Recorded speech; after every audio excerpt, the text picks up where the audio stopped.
Hello students, welcome to the Tab Hand Learners channel. Hoping you all are doing well. So today we will begin the first lecture of the macroeconomics book Circular Flow of Income.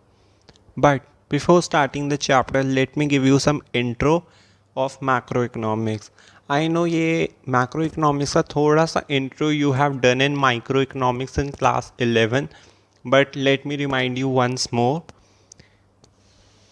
So for now there are 3 points which you have to remind before starting macroeconomics. First is study of aggregates. You have learned in class 11th microeconomics कि macroeconomics एक ऐसी study है जो market में जितनी भी aggregate units है उनका बिहेवियर बताती है. लाइक माइक्रो किस बात पे डील करती है कि इंडिविजुअल यूनिट्स का बिहेवियर मार्केट में कैसा है. But this year macroeconomics is a study of how to deal with the aggregate units with the economy. I hope this would be clear to you. Second is income theory. Like आपने micro economics पढ़ी है तो उसमें you have noticed कि हर चीज़ उसमें price के effect से होता था. लाइक प्राइस के इफ़ेक्ट से डिमांड पे क्या फ़र्क पड़ता है, प्राइस के इफ़ेक्ट से सप्लाई पे क्या फ़र्क पड़ता है, एंड डिमांड और सप्लाई के फोर्सेस से प्राइस कैसे डिटरमाइन होता है. इवन रेवेन्यू, कॉस्ट, उन सब में आपने प्राइस के ऊपर पढ़ा था. लेकिन मैक्रो इकोनॉमिक्स में आप इनकम के ऊपर पढ़ोगे कि इनकम का इफ़ेक्ट कैसे कैसे अलग अलग चीज़ों पे पड़ता है. Okay, so you will learn this in this book. Third is example कि मैक्रो इकोनॉमिक्स में क्या क्या पढ़ाते हैं उसके थोड़े बहुत एग्जाम्पल. तो वो है national income, national output, wealth etcetera, money supply and बहुत सारे एग्जाम्पल्स और भी है जो कि आपको लेटर ऑन जब आप स्टार्ट करोगे मैक्रो इकोनॉमिक्स पढ़ना तो तब क्लियर हो जाएंगे. So first of all circular flow of income, it's very interesting chapter. Let's begin. So in this chapter we are starting with the first topic, that how different factors of production are combined together for production of goods and services. First of all there is one question कि ये factors of production क्या होता है. And you know factors of production is land, labor, capital and enterprise या entrepreneur, whatever you say. Okay, so ये पूछ रहा है कि कैसे ये जो डिफरेंट फैक्टर्स ऑफ प्रोडक्शन है कैसे एक साथ कॉम्बाइन होके गुड्स और सर्विसेज के प्रोडक्शन में हेल्प करते हैं. So in first point it is written कि firms produce goods and services with collective efforts of factors of production supplied by the household sector. जो फर्म्स है वो गुड्स एंड सर्विसेज तो produce करते हैं बट कैसे, जो हाउस होल्ड सेक्टर जो है, हाउस होल्ड सेक्टर यानी कि हाउस होल्ड पीपल, और हाउस होल्ड मीन्स जो सेक्टर, जो हाउस होल्ड सेक्टर है वो कंजम्पशन करने में इंगेज होता है गुड्स और सर्विसेज का. तो आप वैसे समझ सकते हो कि there are two sectors in the economy, a household sector जो गुड्स को कंज्यूम करता है और एक फर्म का सेक्टर यानी कि प्रोडक्शन सेक्टर जो कि गुड्स और सर्विसेज बनाता है. तो वो यही कह रहा है कि जो हाउस होल्ड सेक्टर जो है वो फैक्टर्स ऑफ प्रोडक्शन सप्लाई करता है ना.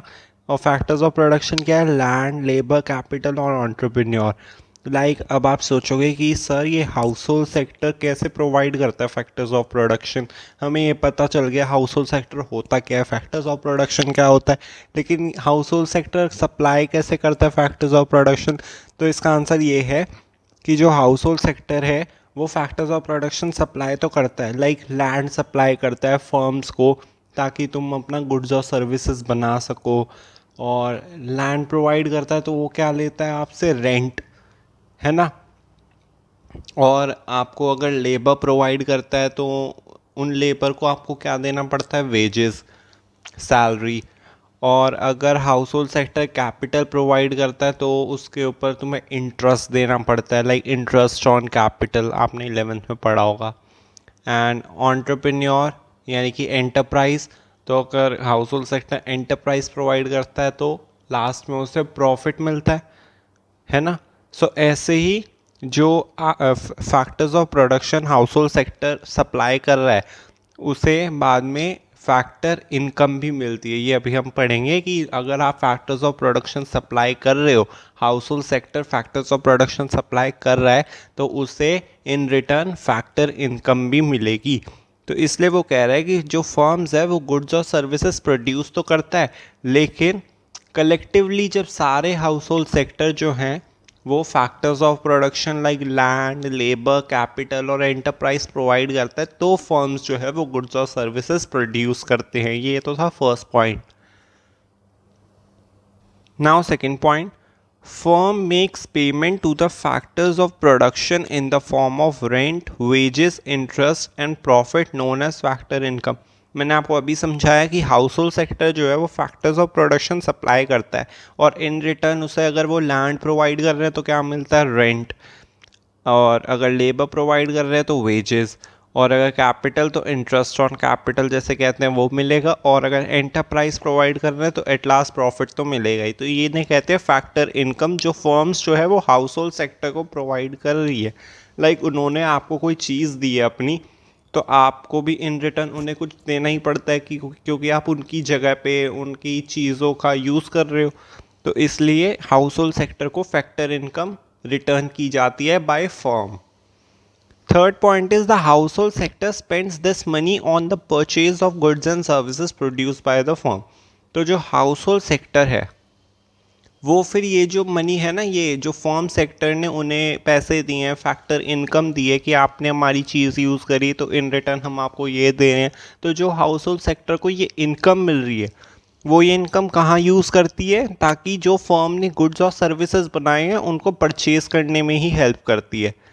लाइक अगर मैंने अपने किसी फर्म सेक्टर को मैंने अपना लैंड दे दिया और इन रिटर्न मेरे को उसका रेंट मिला, अब वो रेंट की जो इनकम है वो मैं वापस गुड्स और सर्विसेज परचेज करने के लिए यूज़ करूँगा।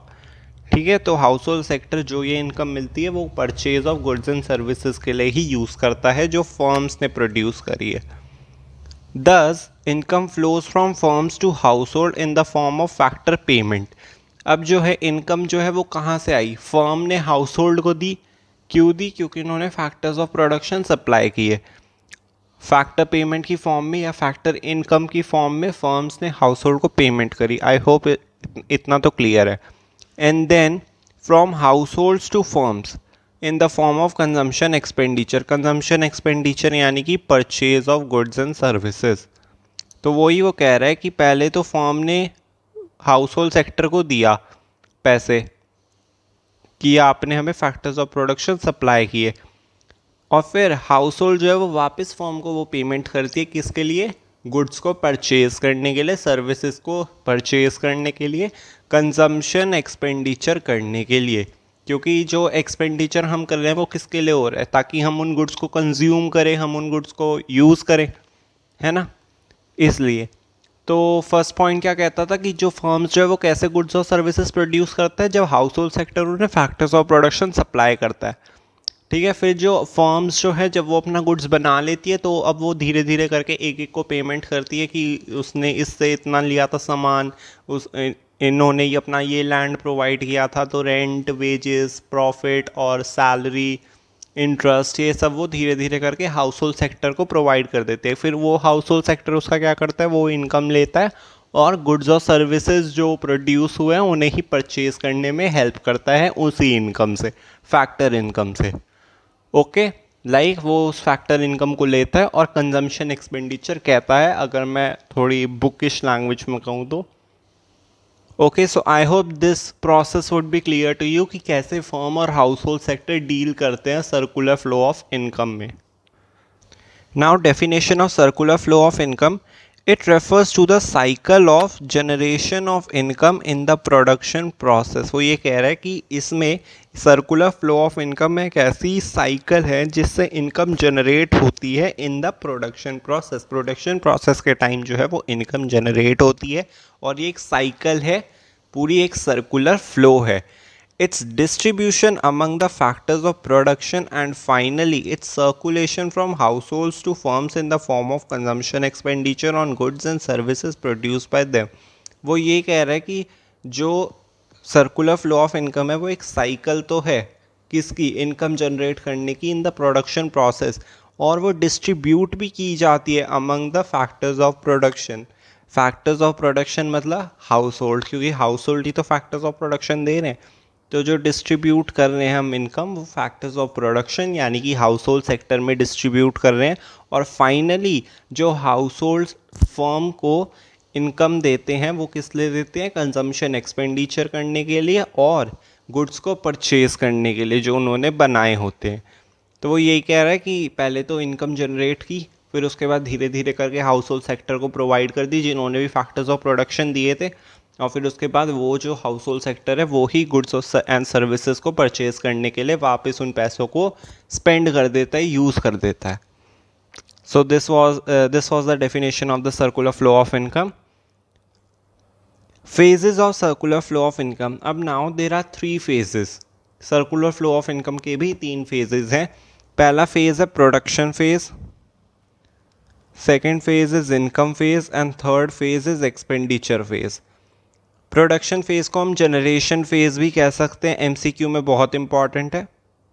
डिस्ट्रीब्यूशन फेज इनकम फेज को कह देते हैं, और एक्सपेंडिचर फेज को डिस्पोजिशन फेज भी कह देते हैं। तो वन बाय वन सबको एक एक डिस्कस करेंगे। सबसे पहले तो प्रोडक्शन फेज और generation phase. Generation phase, in this phase firms produce goods and services with the help of factor services. अभी मैंने आपको बताया था फर्स्ट पॉइंट में कि कैसे फैक्टर्स ऑफ प्रोडक्शन कंबाइन होकर प्रोडक्शन में हेल्प करते हैं। तो उसका ही फर्स्ट पॉइंट था कि जो फर्म्स जो है वो गुड्स और सर्विसेज प्रोड्यूस करते हैं, किसकी मदद से, जो हाउस होल्ड सेक्टर उन्हें फैक्टर्स ऑफ प्रोडक्शन देते हैं।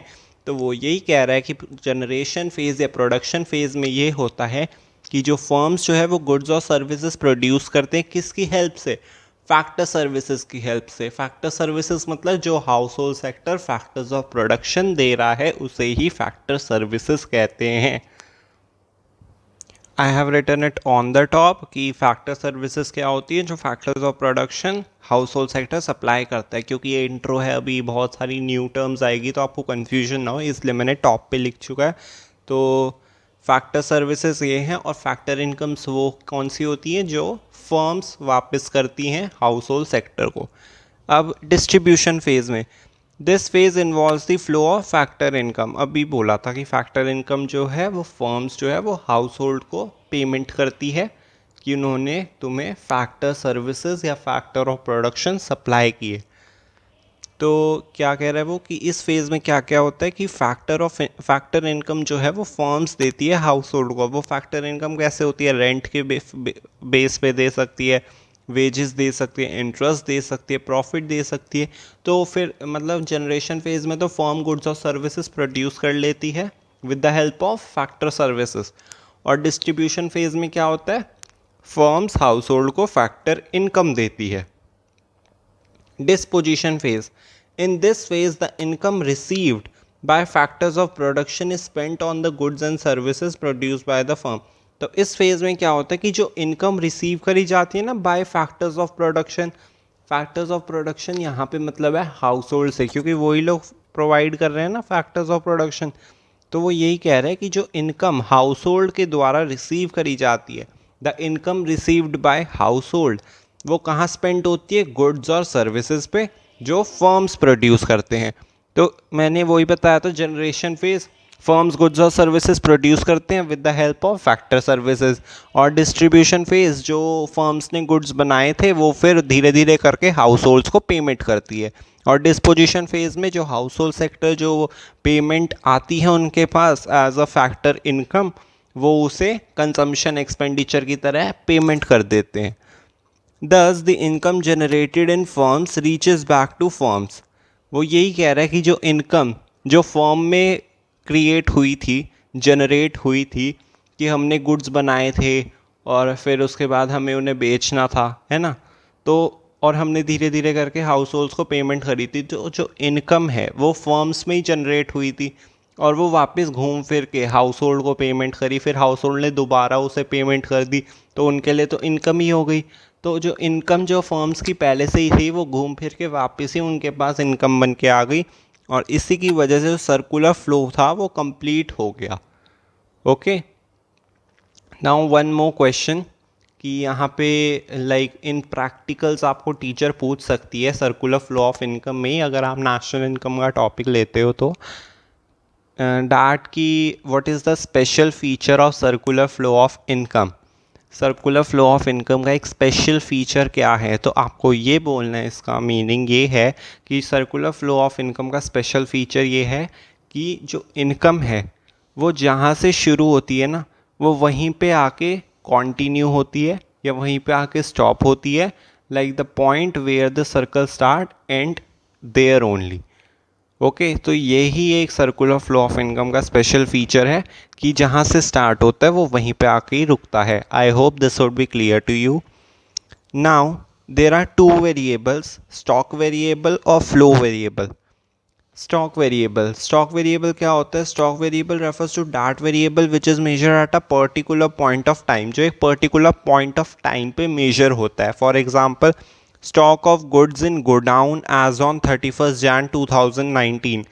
क्या एग्जांपल कह रहा है वो कि स्टॉक जो है गुड्स का, जो गोडाउन में जो स्टॉक रखा है वो 31 जैन तक कितना है, वो ये कह रहा है as on 31 Jan 2019, as on यानी कि अब तक। लाइक आपने अकाउंट्स में भी करा होगा कि अकाउंटेंसी में होता है फॉर द ईयर एंडेड एक, और एक होता है एज ऑन। एज ऑन आप लोग बैलेंस शीट में लिखते हो और फॉर द ईयर एंडिंग आप ट्रेडिंग अकाउंट या प्रॉफिट एंड लॉस अकाउंट में लिखते हो।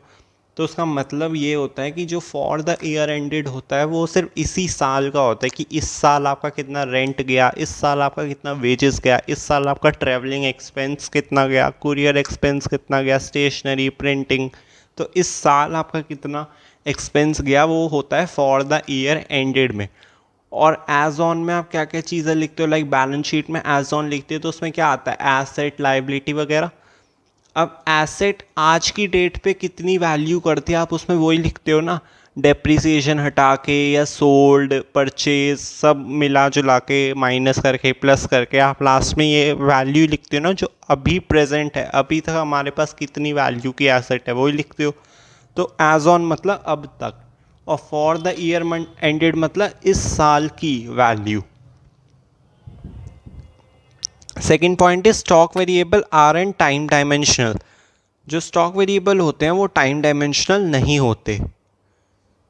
अब इसका मतलब ये है कि वो टाइम डायमेंशनल नहीं है, मतलब कि जैसे जो स्टॉक वेरिएबल होता है वो एज ऑन अब तक पर्टिकुलर पॉइंट ऑफ टाइम तक उसका मैग्नीट्यूड कितना है वो ये बताता है। स्टॉक वेरिएबल ये बताता है कि अब तक उसकी मैग्नीट्यूड कितनी है, वो किसी पीरियड ऑफ टाइम पे नहीं बताता कि इस साल कितनी है, इस महीने में कितनी है या इस वीक में कितनी है, वो ऐसे नहीं बताता, वो अब तक ही बताता है कि एज ऑन 31 मार्च या 31 जैन अब तक हमारे पास इतना स्टॉक है। तो टाइम डायमेंशनल नहीं होता, वो सिर्फ पर्टिकुलर पॉइंट ऑफ टाइम यानी कि टिल नाउ कितना है वो ये बताता है। Some more example, national wealth, national in capital, ना मनी सप्लाई। तो ये जो है वो है स्टॉक वेरिएबल के कुछ कुछ example, national wealth, national capital, money supply.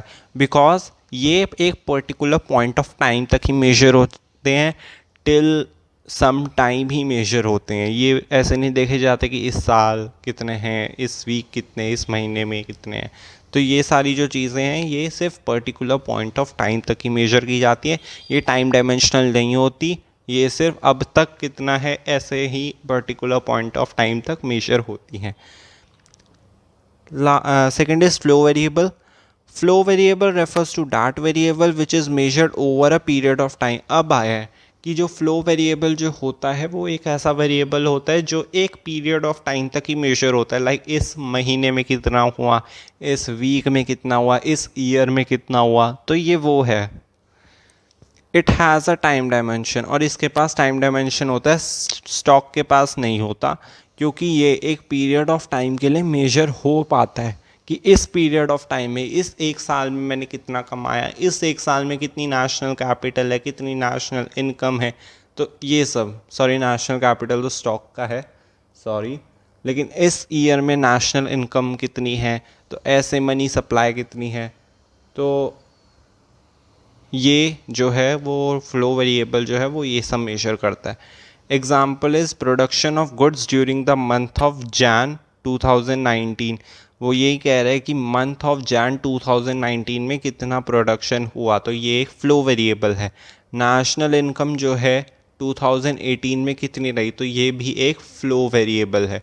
Okay, क्योंकि इसमें एक टाइम डायमेंशन है कि इस वीक में कितना हुआ, इस मंथ में कितना हुआ, इस ईयर में कितना हुआ। स्टॉक वेरिएबल में ऐसा नहीं होता, वो ये पूछता है कि एक पर्टिकुलर पॉइंट ऑफ टाइम तक कितना हुआ। I hope it would be clear to you. Like एक डेली लाइफ एग्जांपल लेते हैं। Amount of water in tank is the quantity of water in the tank at a given point of time. Like एक tank में पानी भरा हुआ है, ठीक है, water is filled in the tank, और वो जो टैंक में वाटर फिल्ड है वो क्वांटिटी बताता है कि टैंक में कितना पानी है eight a given point of time, अब तक कितना पानी स्टोर्ड है टैंक में। तो ये किसका एग्जांपल है, ये है स्टॉक का, कि अब तक कितना पानी स्टोर्ड है टैंक में। But and water flowing from the tank into a tap is the flow of water being added to tank per unit of time. पर अगर जो वाटर जो फ्लो हो रहा है एक टैप से टैंक तक, तो वो कौन सा कॉन्सेप्ट है, फ्लो कॉन्सेप्ट, क्योंकि टैंक में पानी फ्लो होकर आ रहा है और हर एक पर यूनिट ऑफ टाइम में, हर एक सेकंड में या हर एक मिनट में जो पानी है वो टैंक में ऐड होता जा रहा है, ठीक है। तो at a period of time उसकी मैग्नीट्यूड पे फ़र्क पड़ेगा, उसकी मैग्नीट्यूड हम मेजर कर सकते हैं कि over a period of time उस पर कितना फ़र्क पड़ा, मैग्नीट्यूड कितनी इंक्रीज़ हुई। तो ये है फ्लो का कॉन्सेप्ट। जबकि स्टॉक का कॉन्सेप्ट क्या था कि इस टाइम तक कितना है, बस इतना बता दो। अब 1 घंटे में इतना भरा या 2 घंटे में इतना भरा वो नहीं पता, बस अब तक कितना हुआ बस इतना बता दो। जबकि फ्लो में हम over a period of time देखते हैं कि 5 बजे तो इतना था, तो एट 6 o'clock थोड़ा चेंज हुआ है या नहीं। तो फ्लो वेरिएबल में ऐसा कुछ होता है। अब सेकंड एग्जांपल और बताता हूँ मैं आपको, कि जैसे कि एज ऑन दिसंबर 31 2019, तो 31 दिसंबर 2019 तक हाउसेस जो थे हमारी कॉलोनी में वो थे 20,000। तो ये जो हो गया वो हो गया स्टॉक कॉन्सेप्ट। बट अगर मैं आपको ये कहूँ कि 2019 जो पूरा ईयर गया उसमें हमारे पास 2000 हाउसेस और बने, 2000 हाउसेस और कंस्ट्रक्ट हुए, तो ये हो गया हमारा फ्लो वेरिएबल, कि पूरे पूरे ईयर में over a period of time हमारे पास 2000 हाउसेस और कंस्ट्रक्ट हुए। बट अगर हम लास्ट में देखें कि अब तक कितने हैं, तो 20,000 है, तो ये स्टॉक कॉन्सेप्ट हो गया। और अगर हम एक ईयर को देख रहे हैं तो वो हो गया flow variable. Now last is difference between stock and flow.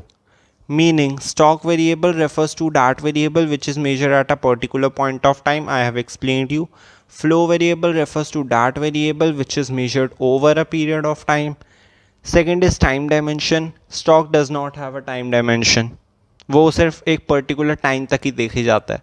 But flow में टाइम डायमेंशन होता है, इसकी जो मैग्नीट्यूड है वो एक पीरियड ऑफ टाइम के लिए मेजर होती है कि इस साल में कितना हुआ, इस मंथ में कितना हुआ, इस वीक में कितना हुआ।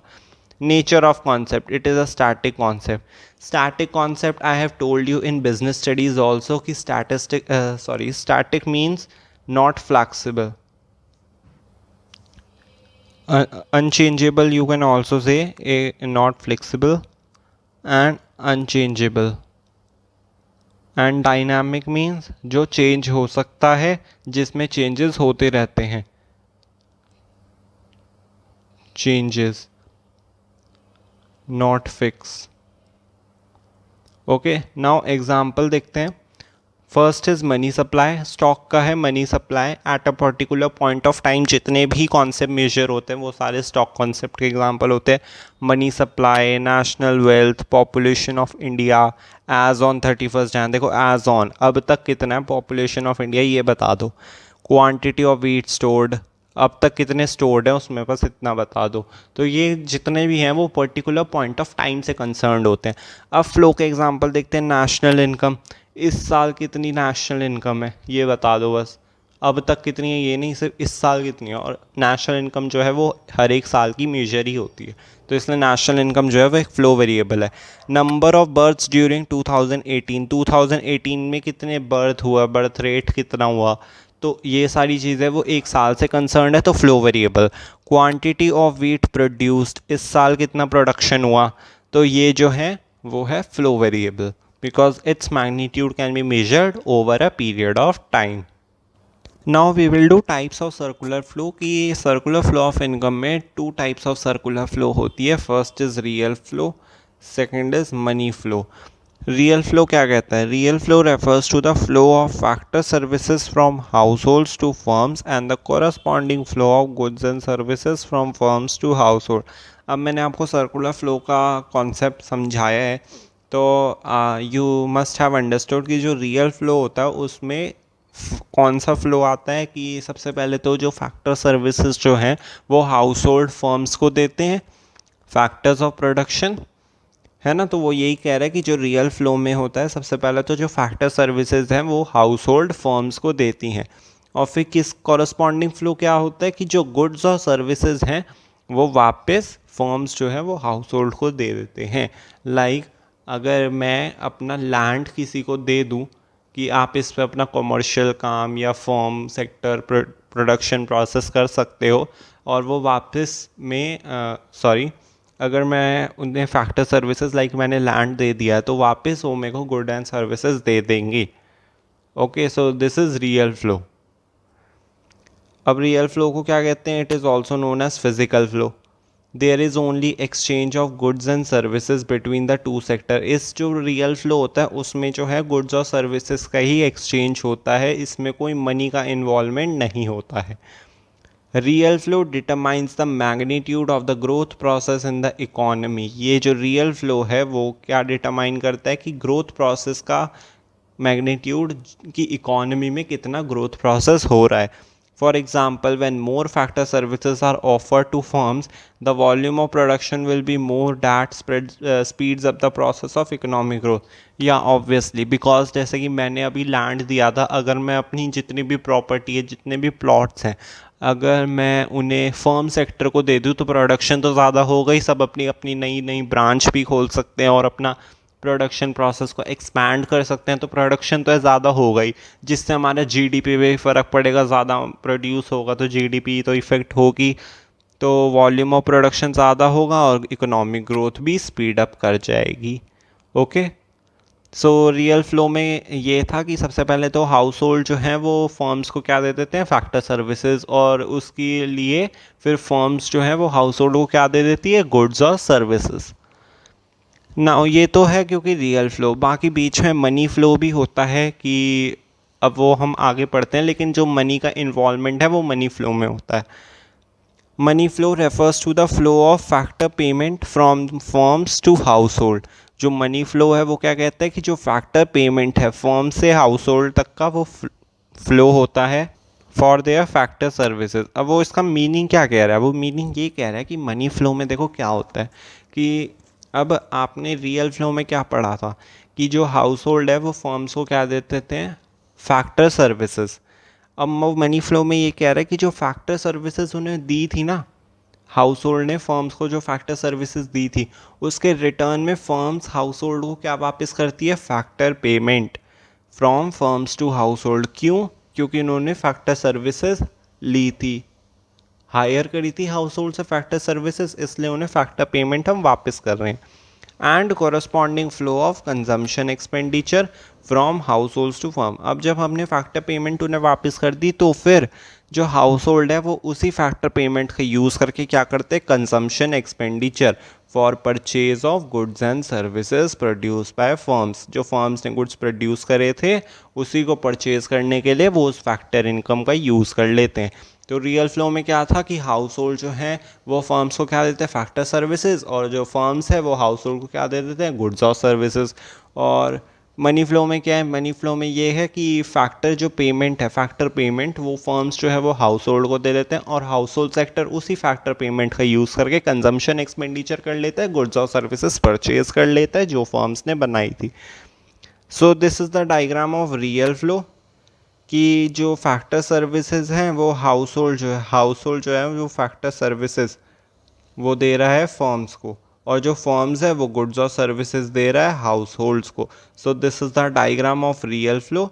और मनी फ्लो का फर्म्स जो है वो फैक्टर पेमेंट दे रहा है हाउस होल्ड्स को, ओके और जो हाउस होल्ड है वो कंजम्पशन एक्सपेंडिचर कर रहा है किस पे, जो गुड्स और सर्विसेज फर्म ने बनाए हैं। So this is the money flow diagram. ये डायग्राम को अच्छे तरीके से कर लो because sometimes it comes in the exam as a fill up form. Arrows बना के वो दे देंगे and in which you have to fill all these 4 things और 8 things. Okay, it is also known as nominal flow. Money flow को और क्या कहते हैं, नॉमिनल फ्लो, और रियल फ्लो को क्या कहते हैं, physical flow. It involves exchange of money between the two sector. इसमें मनी का एक्सचेंज होता है, रियल फ्लो में नहीं होता। रियल फ्लो में किसका एक्सचेंज होता है, गुड्स और सर्विसेज का। Now difference between real flow and money flow. It is the flow of goods and services between firms and household. Real flow में goods और services का exchange होता है.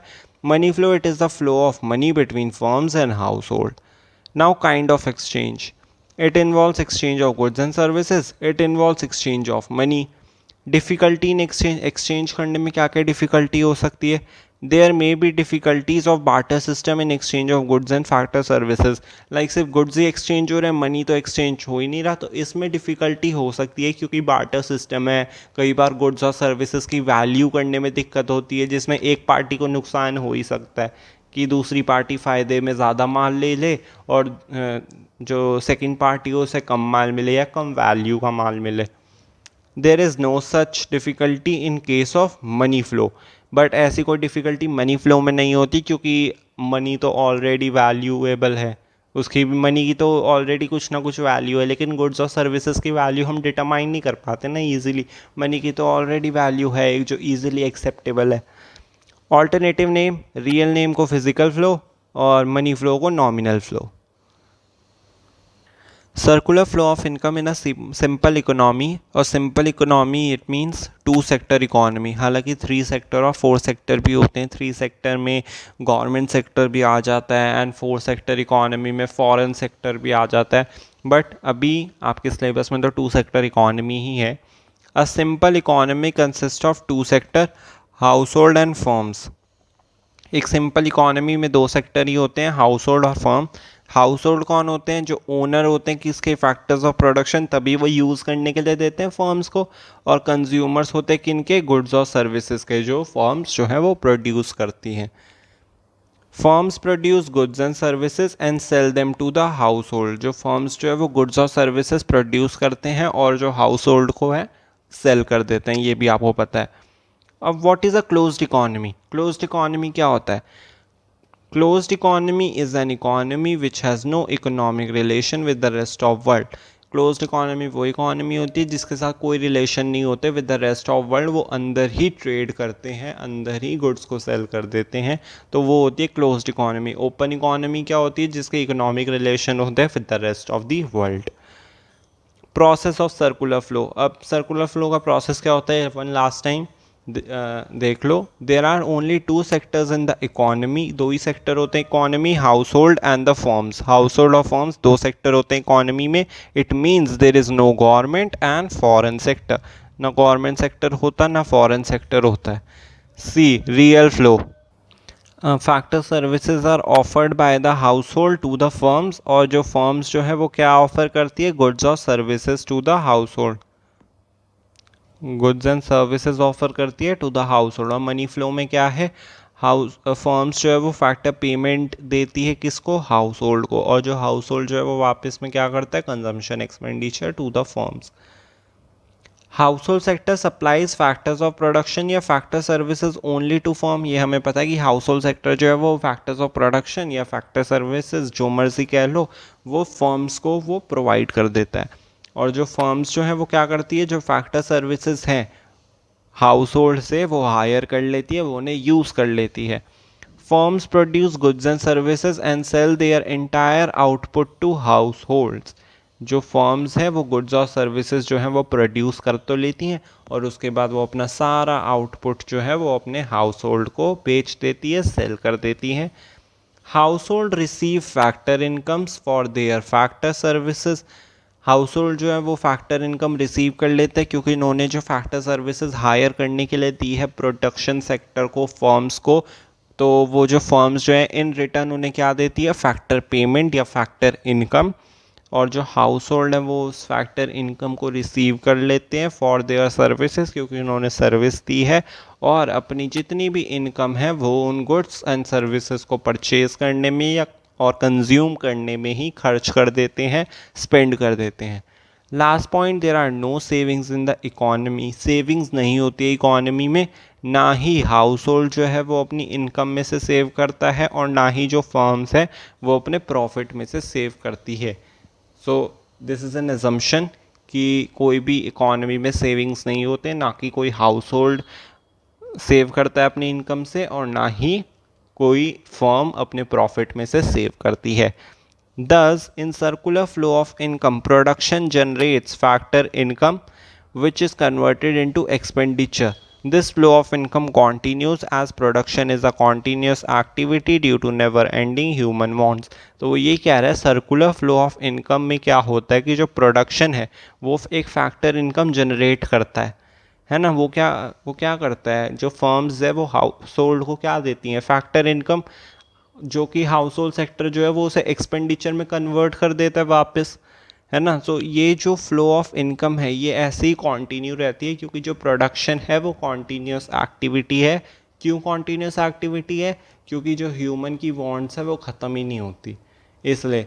क्योंकि अब अगर ह्यूमन की वांट अभी ये है और अभी ये प्रोडक्ट प्रोड्यूस करके दिया, तो उसके बाद कोई दूसरी वांट होगी, उसे प्रोड्यूस करके देना है, तो ऐसे ही प्रोडक्शन चलता रहता है। हाउस होल्ड को पैसे मिलते रहते हैं एज अ फैक्टर इनकम, और वो उन्हीं अपनी नीड्स को, अपनी वांट्स को सेटिस्फाई करने के लिए वापस उसको एक्सपेंडिचर में कन्वर्ट करता रहता है। तो ये जो सर्कुलर फ्लो ऑफ इनकम है ये ऐसे ही कॉन्टीन्यू रहता है। स्पेशल फीचर मैं एक बार दोबारा बता देता हूँ कि जिस पॉइंट से सर्कुलर फ्लो शुरू होता है वो उसी पॉइंट पे वापस जाके एंड हो जाता है। This is the special feature, from where it begins it ends there only, not any other point. Okay, so this is all about this chapter.